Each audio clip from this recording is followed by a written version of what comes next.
Poland पर Germany का हमला दूसरे विश्व युद्ध की सबसे पहली बड़ी लड़ाई थी। यह लड़ाई 1 सितंबर 1929 को शुरू हुई जब जर्मनी ने अचानक पोलैंड पर हमला कर दिया। उस समय जर्मनी के नेता एडोल्फ हिटलर का सपना था कि वे अपनी कंट्री को फिर से बड़ा और ताकतवर बनाएंगे। हिटलर ने जर्मनी में पहले से ही बहुत सारी तैयारी कर ली थी, जैसे सेना को मजबूत करना और नए हथियार बनवाना।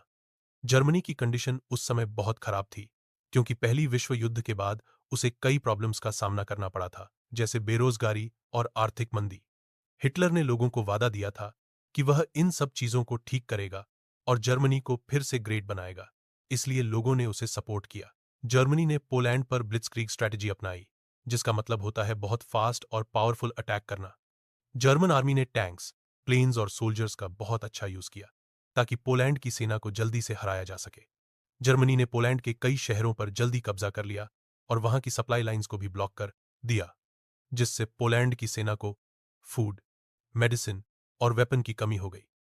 कुछ जगहों पर सप्लाई कई दिनों तक बंद रही, जिससे पोलिश लोग बहुत सफर करने लगे। पोलैंड की आर्मी ने बहुत बहादुरी से लड़ाई लड़ी, लेकिन जर्मन सेना बहुत ज्यादा स्ट्रांग और ऑर्गेनाइज थी।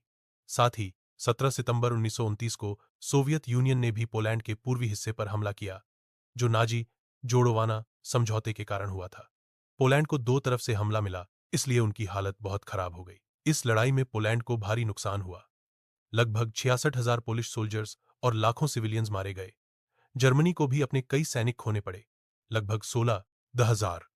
पोलैंड के कई शहर जैसे वारसा और क्राको बुरी तरह डैमेज हो गए। पोलैंड की गवर्नमेंट और आर्मी को काफी जल्दी हार माननी पड़ी और 6 अक्टूबर तक जर्मनी और सोवियत दोनों ने पोलैंड को अपनी अपनी एरियाज में बांट लिया।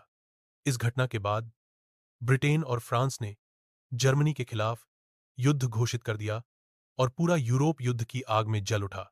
हिटलर ने जर्मनी में अपनी ताकत तेजी से बढ़ाई थी, क्योंकि लोगों की कंडीशंस बहुत खराब थीं, बेरोजगारी ज्यादा थी और लोग निराश थे।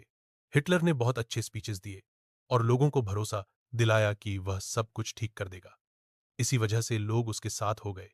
जर्मनी की इकोनॉमी को ठीक करने के लिए हिटलर ने सेना को मजबूत किया और युद्ध की तैयारी शुरू कर दी। पोलैंड पर हमला करके उसने दिखा दिया कि वह कितना पावरफुल बन चुका है और जल्द ही यूरोप में बड़ी तबाही आने वाली है। इस लड़ाई ने यह साबित कर दिया कि युद्ध कितना भयंकर और खतरनाक हो सकता है। लाखों लोग मरे, बहुत से शहर तबाह हुए और पोलैंड का देश दो हिस्सों में बंट गया। इस आक्रमण के बाद विश्व युद्ध 2 की पूरी दुनिया में शुरुआत हो गई, जो कई सालों तक चली और बहुत तबाही लेकर आई। यह घटना हमें याद दिलाती है कि शांति कितनी जरूरी है और युद्ध की कीमत कितनी भारी होती है।